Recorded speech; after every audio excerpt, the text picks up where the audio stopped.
โดยเดี๋ยวลองมึงคือ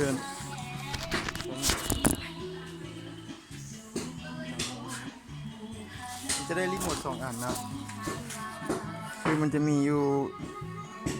ตัวนี้เป็น4 ปุ่มแมันบ่นั่นหรอทางนี้จะเป็นทางหน้าตัวนี้ปุ่มล็อกเนาะเฮากดล็อกจะมีเสียงบันเทิงมันบ่แล้วก็มีไฟขึ้นมันบ่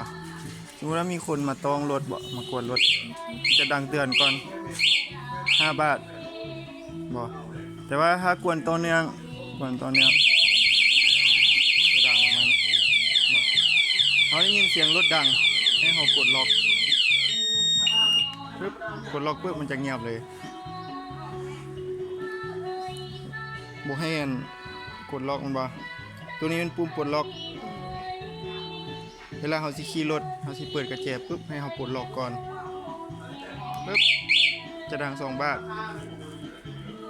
ถ้าบูปลดล็อกนี้ไปเสียบกระแจปึ๊บมันจะดังเลยนะดังแล้วก็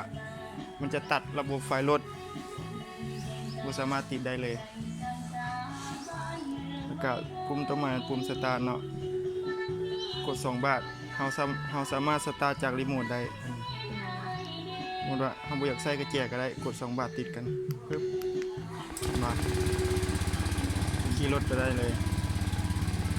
เอากดรถได้ไหมได้เป็นเฮาซิมอดเฮากดตัวนี้ได้ตัวกดล็อกจากกระดับแบบเวลาเสียบกระเจี๊ยบได้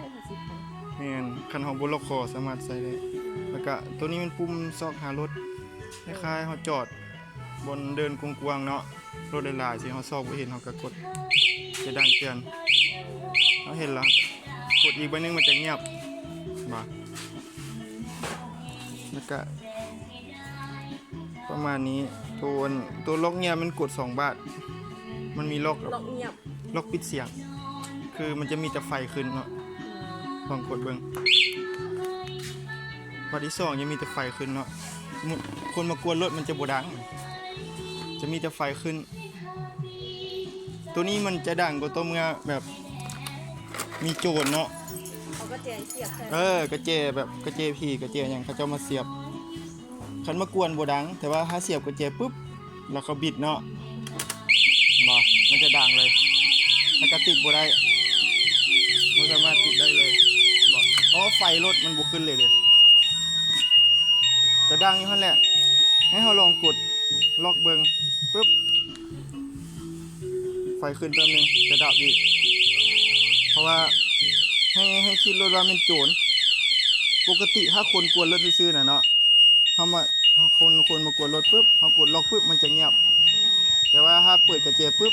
โจรมาเปิดกระเจี๊ยบปึ๊บมันจะดังแป๊บนึงเนาะแล้วก็ดังอีกจะเงียบแป๊บนึงแล้วก็ดังอีกแล้วก็ตัดไฟติดบ่ได้มันจะเงียบจนเฮาดับกระเจี๊ยบหรือว่าเฮากดปลดล็อกปึ๊บเห็นบ่ระบบไฟถึงจะมาคือเก่าก็ติดได้ตัวล็อกมีเสียงคือกันสมมุติล็อกมีเสียงเนาะ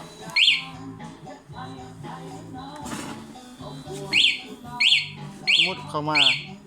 าเปิดกระเจี๊ยบปุ๊บจะดังเลยแป๊บนึงดังบ่กระบุติดบ่ได้ไฟบ่ขึ้นพอกดล็อกปุ๊บบ่ดังอีกแสดงว่ามันโจรแล้วนี่นะก็ดังแฮงอีกเสียงผมจนเขาปลดล็อกมันจังขี้ได้คันบ่ปลดล็อกนี่ขี้บ่ได้ติดบ่ได้นะไปใส่บ่ได้เลยเนาะติดจากบ่ได้มันได้ยินเสียงกันแล่นหนีติลองเบิ่งเสียดายคันเก่า